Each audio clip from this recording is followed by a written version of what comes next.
믿음, 주님과 하나 되기란 제목으로 말씀의 은혜를 나누려고 합니다.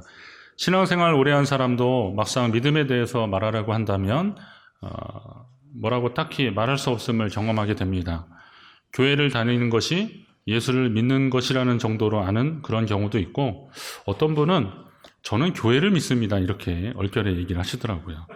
듣고 나서 보니까 교회를 믿어? 교회를 다녀서 예수를 믿는다 이렇게 하는 걸 줄여서 그냥 교회를 믿는다 이렇게 말했는지 모르겠지만, 예수 믿는다는 거를 교회 믿는다 이렇게 얘기하시더라고요. 그러면 과연 믿음은 무엇일까요? 누가 여러분에게 믿음에 대한 질문을 하면 그냥 믿어 뭐 이런 거 저런 거 따지지 말고 믿으라고, 그래야 복을 받는다고 또 그렇게 말씀 듣는 분들도 있습니다. 이렇듯 부인할 수도, 그렇다고 뭐라고 꼭 집어서 말할 수 없는 것이 과연 믿음일까요? 우리에게 주신 믿음이 바로 그런 것일까요? 저는 그건 아니라고 봅니다. 예수님의 공생의 기간을 처음부터 따라다녔던 빌립이 오늘 말씀의 시작 부분에서 보니까 주여 아버지를 우리에게 보여주옵소서, 우리에게 아버지를 보여달라고, 하나님을 보여달라고 그렇게 말씀하고 있습니다. 주님을 보지 않았음에도 주님 알고 주님의 은혜라고 고백하는 이 시대를 사는 우리의 관점으로 본다면, 주님과 함께 있었으면서도 끊임없이 확인을 요구했던 이 빌립과 같은, 그리고 그의 제자들, 이런 사람들은 믿음이 부족한 자들일 것입니다. 그러나 우리 중에 누구도 그 제자들에게 믿음이 없다 이렇게 말하진 않습니다. 믿음이 부족하다고 말은 하지만 믿음이 없다 이렇게 단정적으로 말하진 않습니다. 그것은 뭐냐면, 믿음이라는 것이 1 더하기 1은 2처럼 이렇게 수학 공식처럼 딱 떨어지는 것이 아니라는 것을 우리는 이미 알고 있기 때문에 그렇습니다.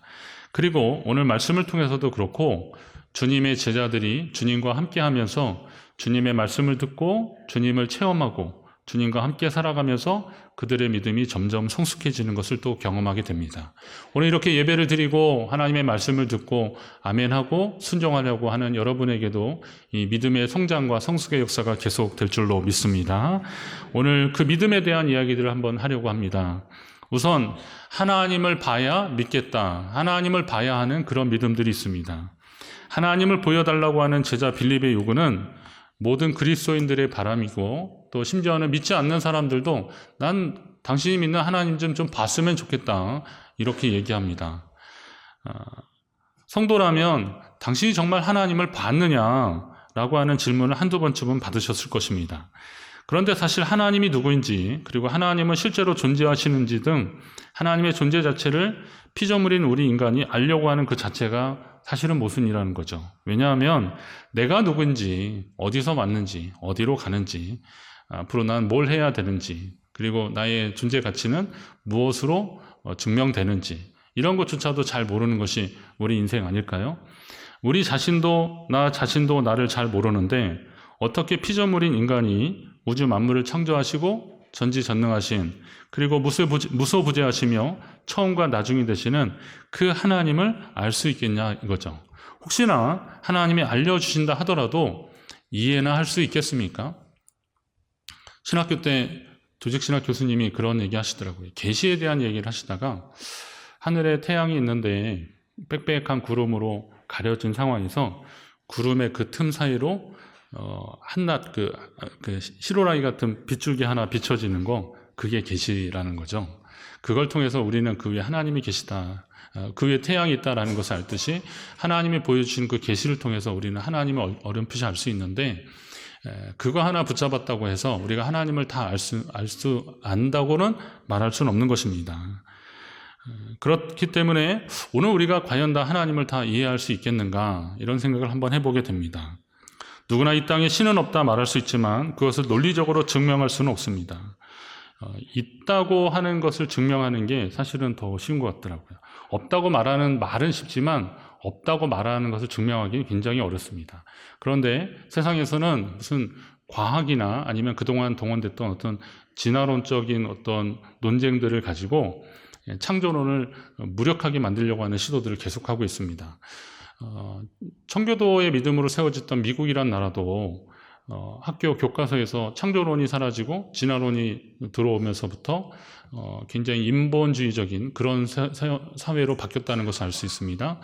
우리나라는 그런 시도를 하기 전부터 이미 어딘가 좀 따라하고 학습하면서 학교에서는 이미 진화론적인 창조나 이런 것보다는 진화론적인 그런 이론들이 대세인데, 그런데 가만히 보면 이것도 하나의 주장이고 논리적인 어떤 이론이지 이것을 확실하게 말하기는 참 어렵습니다. 그러니까 하나님이 없다고 말하기는 어려운데, 하나님이 계시다라고 하는 유신론의 논쟁은 그것은 얼마든지 논리적으로 입증할 수 있는 도구들이 참 많이 있습니다. 그 중에 대표적인 것이 존재론적인 유신 논증인데요. 이게 좀 말은 어렵지만 그냥 쉬운 거예요. 이해하기 쉬운 과학의 기본 원리 중에 하나가 원인이 없는 결과는 없다, 이런 것이 있습니다. 바꿔 말하면 우리가 결과가 있다면 결국은 반드시 원인이 있다는 거죠. 그럼 나의 존재의 원인은 어디 있어요? 우리 보통 생각하면 부모님인데, 부모님의 존재의 원인은 또 부모님의 부모님, 부모님의 부모님, 그 이상으로 계속 올라갈 겁니다. 그럼 그러다 보면 이제 한계를 달하게 되는 거죠. 그러면 결국 존재는 그 존재의 원인을 밖에서 찾을 수밖에 없는데, 그것을 이제 제1원인이라고 하는 거예요. 어려우십니까? 그냥 이런 게 있다고 들어주세요. 자, 제1원인의 조건은 뭐냐면, 존재의 원인이 타자에 있지 않고 스스로 있어야 되는 겁니다. 나의 존재의 원인이 다른 곳에 있으면 그 사람은 그 존재는 제1원인이 될 수 없는 거예요. 그렇다면 우리가 알고 있는 우리의 한계로 본다면, 과연 이제 우리 믿음의 관점으로 보면 피조물의 세계에 있어서 제일 원인은 과연 뭐가 있겠냐, 아무리 눈을 씻고 찾아봐도 없게 되는 거죠. 그런데 출애굽기 3장 14절에 보니까 모세가 하나님이 누구시냐고 하나님의 이름을 물어보니까 하나님이 나는 스스로 있는 자다, 이렇게 말씀하셔요. 그러니까 자존자, 나는 스스로 있는 자다. 하나님이 당신을 향해서 나는 존재 원인이 다른 곳에 있지 않고 타자에 있지 않고 나 스스로 있다라고 당신을 말씀하고 있는 겁니다. 그러면 이제 여기에서 그 힌트가 나오는 거죠. 스스로 존재할 수 있는 분, 그분이 제일 원인이고 제일 원인은 바로 하나님이라는 겁니다. 그 이상의 어떤 설명이 필요한지 모르겠습니다. 그런데 이와 같은 논증에도 불구하고 우리가 또 잊지 말아야 할 것은 창세기 1장 1절에 보니까 거기 뭐라고 되어 있어요? 태초에 하나님이 천지를 창조하시니라. 아멘이십니까?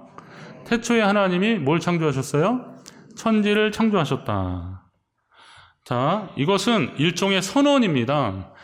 하나님의 존재가 증명되는 분이라면 성경의 결론 부분에 비로소 그렇기 때문에 뭐뭐하기 때문에 천지는 하나님이 창조하셨다, 이렇게 마무리를 했을 것입니다. 그런데 그렇지 않고 태초에 하나님이 천지를 창조하셨다, 이렇게 선언적으로 말씀하고 있어요. 시편 14편 1절에 보니까 어리석은 사람은 하나님이 없다고 하더라고요. 어리석은 사람들은 하나님이 없다고 해요. 그 마음에 이르기를 하나님이 없다, 스스로도 말하고 사람들에게 말하는 거예요. 그러나 여러분 기억하십시오. 성경은 하나님의 존재를 증명하기 위한 책이 아니라 하나님이 살아 역사하신 것에 대해서 기록하고 있는 책이라는 거예요. 이제 구속사적 관점으로 보는 성경을 이제 말하는 분들이 있는데, 하나님의 구원 역사가 성경에 있다라는 거죠. 많은 사건들을 모아놓은 것이 아니라 그걸 다 어떻게 담겠습니까? 오늘 여기 예배 1시간 동안 드려지는 많은 사건들을 어떻게 다 기록하겠어요? 우리가 짤막하게 기록하는데 말씀 본문은 뭘 했고 성가대 찬양은 뭘 했다, 이 정도 좀 요약하고 그러잖아요. 성경도 세상에 일어난 모든 일들을 다 기록한 것은 아니에요. 하나님의 구원 관점에서 하나님의 구속사를 기록한 것인데, 그러니까 성경은 하나님의 존재를 증명하기 위해서 기록한 책이 아니라 이미 하나님을 제일 원인으로 삼고, 그리고 하나님의 행하신 일들, 그 구원의 역사를 기록한 책이 성경이라는 겁니다. 그렇다면 오늘 우리가 알고 있는 이 모든 일들, 성경에 기록된 일들이나 또 우리가 하나님을 알면서 하나님을 믿으면서 체험했던 이 일들은 또 다른 구원의 역사, 믿음의 역사가 되는 겁니다. 여러분이 믿었고 여러분이 체험했던 하나님이 또 누군가에게 전해지면 그 사람이 또 그것을 통해서 예수 그리스도를 알게 되고 하나님을 믿게 되고 여러분의 자녀들이 그걸 또 알게 되고 그러면 그 과정들이 계속 이어지면 그 자체가 또 하나의 새로운 하나님의 구원의 역사가 되고 하나님의 계심을 증명하는 일들이 된다는 겁니다. 여러분이 그런 역사에 쓰임받기를 간절히 바랍니다. 그리고 하나님의 아들 예수 그리스도의 탄생은 분명 하나님의 존재 자체를 의미하는 거죠. 왜냐하면 오늘 본문에도 예수님이 나를 본 자는 아버지를 보았다. 나를 본 자는 아버지를 보았다. 그래서 어찌하여 아버지를 보이라 하느냐라고 주님이 말씀하십니다. 예수님을 보는 것은 예수님을 보내신 하나님 아버지를 본 것이다라는 거죠. 비가 온다는 예보가 있을 때 우산을 들고 밖을 나가지 않습니까? 아직 비가 오지 않는데도 사람들 손에는 오후나 늦게부터 퇴근길에 비가 옵니다. 그러면 우산이 준비가 좀 철저한 분들은 우산이 손에 다 들려져 있습니다. 변화무쌍한 날씨 예보에도 혹시 안 올 수도 있는데 그래도 혹시 모르니까 우산을 들고 나가는 것이 우리의 인생인데 왜 전능하신 하나님을 믿는 그 믿음의 일들에 있어서 자꾸 의심하느라 우리의 소중한 인생을 허비하는지 모르겠습니다. 우리의 많은 믿음의 선배들이 그렇게 믿고 지금까지 하나님 백성으로 살아서 그들이 하나님의 복을 누리고 또 삶의 문제가 해결되고 하나님과 함께함으로 인해서 일어난 많은 기적의 역사들이 있는데 그것을 전해 듣고 또 우리가 직접 눈으로 보고 경험했음에도 불구하고 왜 하나님의 하신 일들이나 하나님 존재에 대한 의심을 할 필요가 과연 무엇이 있겠냐라는 겁니다. 적어도 이 자리에 계신 분들은 그런 의심의 단계를 넘어서 하나님께 더 가까이 가고 또 하나님 안에 거하시기를 주의 이름으로 축원합니다. 그러면 예수 그리스도는 우리에게 어떤 분이시냐? 어릴 적 저희 아이들도 지 엄마한테 물어보더라고요. 옆에서 들어보니까 우리는 하나님을 믿는 사람들인데 왜 또 예수님을 믿어야 하냐고 그러더라고요. 그러니까 이게 이제 꿈보다 해몽인데 이걸 해석해 보면 이런 거예요. 아니 믿으려면 하나님 한 분을 믿어야지 왜 또 뭐가 부족해서 왜 의리 없이 또 다른 예수님이란 분을 또 믿어야 되느냐 이런 얘기를 하는 거죠. 그러니까 삼위일체고 예수님이 하나님의 아들이고 그분이 또 하나님의 본체시고 이런 걸 잘 모르는 상황에서는 하나님 한 분 잘 믿으면 되지 왜 또 예수님을 또 믿어서 하나님을 좀 말하자면 의리 없이 그러냐 이런 얘기를 하는 거죠. 그래서 결국은 아내도 배운 대로 우리가 하나님을 믿는 사람들이라면 하나님이 보내신 분을 믿어야 되고 그분이 바로 예수님이시니까 그 하나님의 아들이신 예수님을 믿는 것이 하나님을 믿는 것이다. 애들로서는 좀 이해가 되는지 모르겠어요. 하여튼 그런 얘기를 막 하고 있는 겁니다. 그러나 맞습니다. 우리가 전능하신 하나님을 믿는 사람들이라면 하나님이 우리를 구원하시기 위해서 보내주신 예수 그리스도를 믿는 믿음이 우리 가운데 있어야 할 줄로 믿습니다. 빌립이란 이름이 좀 수상한 이름이에요, 사실. 여러분, 빌립이라는 게 이제 필립이잖아요. 근데 필립이라는 것은 헬라적 사고를 가지고 있는 사람입니다.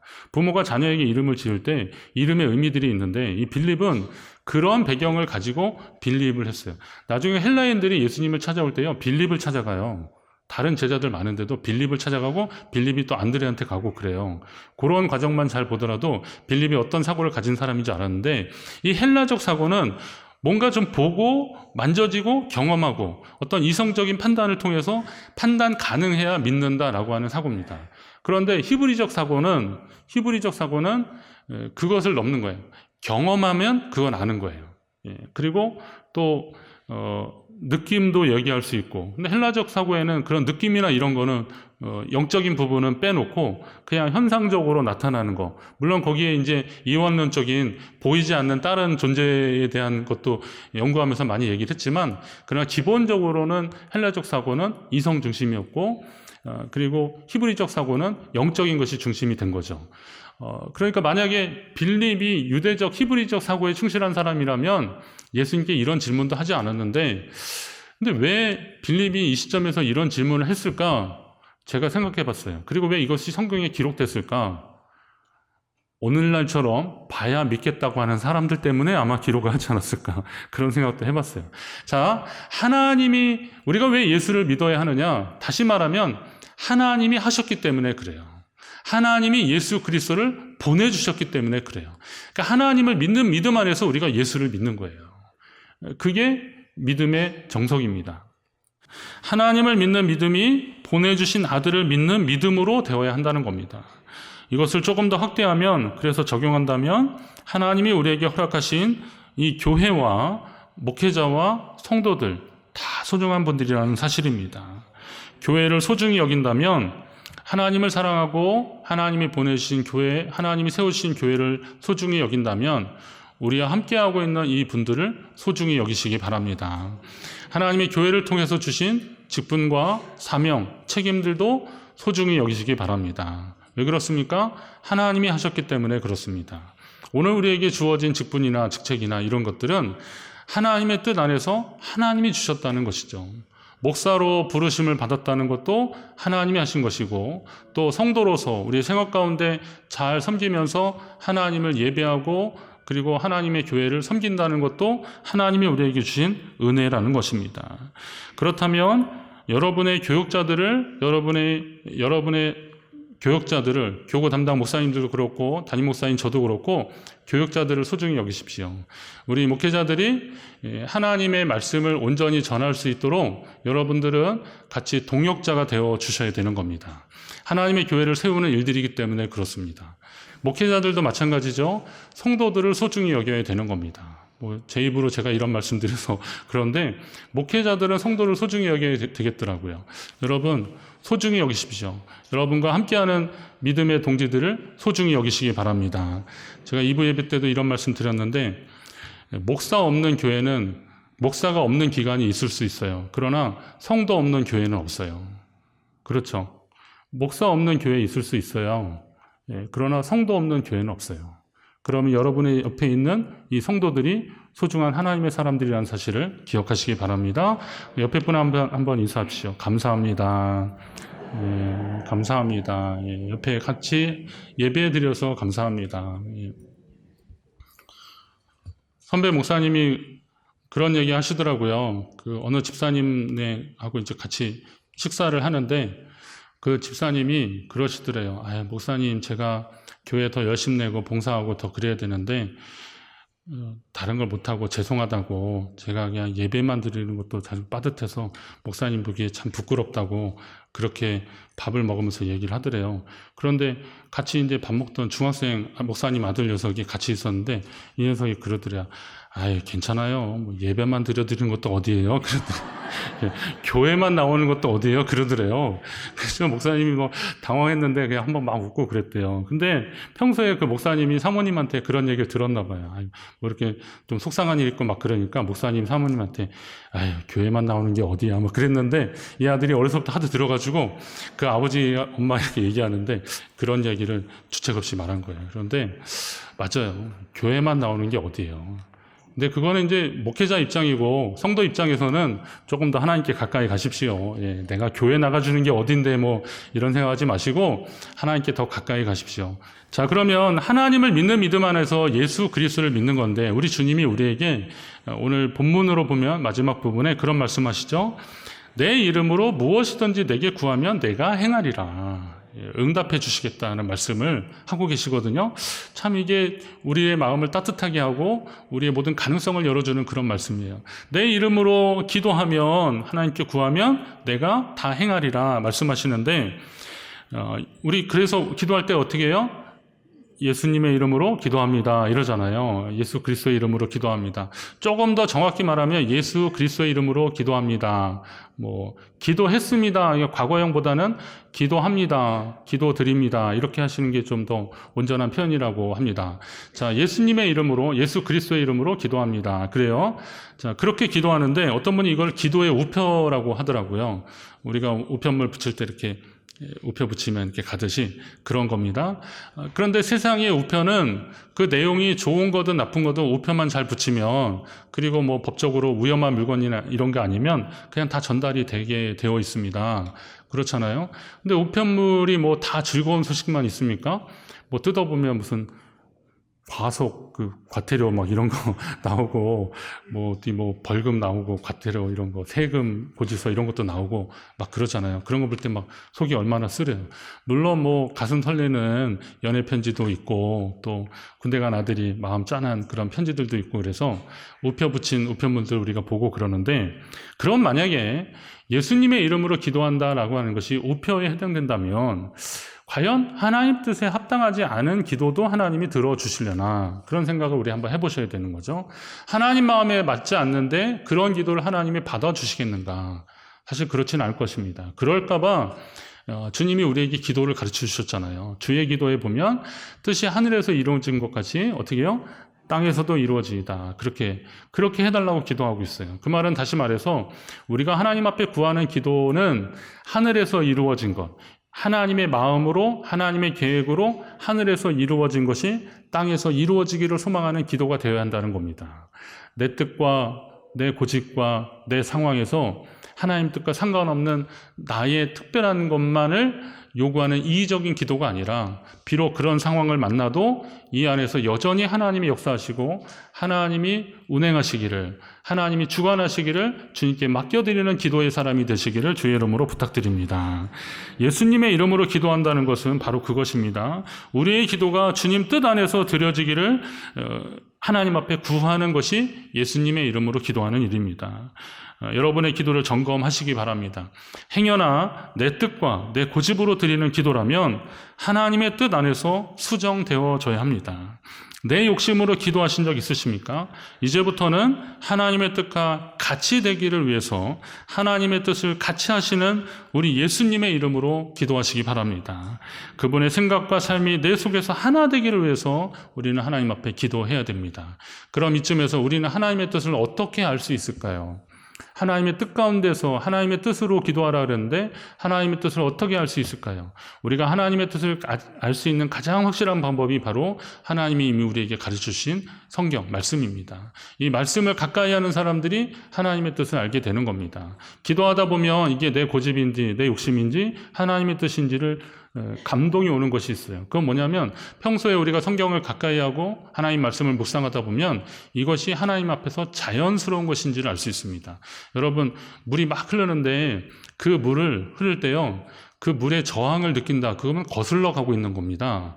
그런데 그 물과 함께 흘러간다 그러면 자연스러워집니다. 그럼 우리가 하나님의 그 영적 파도를 타고 하나님의 그 역사심에, 성령의 흐름에 물길에 올라탔다 그러면 우리는 우리의 기도는 자연스러운 기도가 되어야 되는데, 그게 안 되니까 때를 쓰는 기도가 되는 거더라고요. 그게 안 되니까 막 어떻게 하든 내 뜻이 어떻게 관철되기를 위해서 때를 쓰면서 기도하는 겁니다. 조금 나가서 야복강의 야곱의 기도가 하나님 앞에 때를 쓰고 씨름해서 이긴 것 같습니까? 거기 잘 보시면 하나님의 사람이 그 사람한테 이기지 못하는 걸 보고 그냥 가려고 그랬어요. 그랬더니 야곱이 그제서야 정신을 차리고 그냥 바짓가랑이 붙잡고 늘어지는 겁니다. 나를 축복하지 않으면 내가 보내지 않겠다. 그 말은 다시 말해서 사실은 야곱이 항복한 거예요. 이제는 하나님이 이제 나를 지켜주셔야 된다고. 전에는 내 고집대로 내 속이는 방법대로 살았지만 이제 하나님께 맡기겠습니다 라고 했더니 그제서야 하나님이 야곱을 축복하십니다. 그리고 야곱과 함께 하시더라고요. 오늘 우리 인생도 내 고집대로 내 생각대로 하는 것이 아니라 하나님 뜻 가운데 있기를 원하고, 그러기 위해서 하나님을 더 가까이 하고 말씀 안에 거하시는 저와 여러분 되시기를 간절히 바랍니다. 희로애락을 같이 했던 부부들은요, 나중에 가면 닮아가더라고요. 그거 아십니까? 주름이요, 이렇게 가로주름이 있고 세로주름이 있어요. 지금 막 확인하지 마시고 이제 집에 가셔서 한번 잘 보세요. 이 가로주름이 있고 세로주름이 있는데 이것도 닮아가더라고요. 이게 왜 그런가 그랬더니 슬픔이나 고통이나 이런 거 할 때 그 찌푸렸던 그 얼굴들, 그리고 기뻐하고 즐거워했던 그러니까 그 과정들을 같이 하는 부부들은 주름도 닮아가는 거더라고요. 그렇다면 하나님의 안에 있고 주님 닮아가기를 원하는 사람들, 하나님 뜻 안에 있고 그리고 하나님이 보내주신 예수 그리스도를 따르기를 원하는 사람들은 당연히 주님 닮아야 할 줄로 믿습니다. 조금 더 욕심을 내십시오. 닮는 정도가 아니라 주님 안에서 주님과 하나 되는 그런 욕심을 가지고, 이건 거룩한 욕심이니까 이런 욕심은 좀 더 내도 될 것 같은데요, 하나님 안에서 진정으로 주님과 하나 되어서 믿음의 길을 가는 저와 여러분, 우리 교회 되기를 주의 이름으로 축원합니다.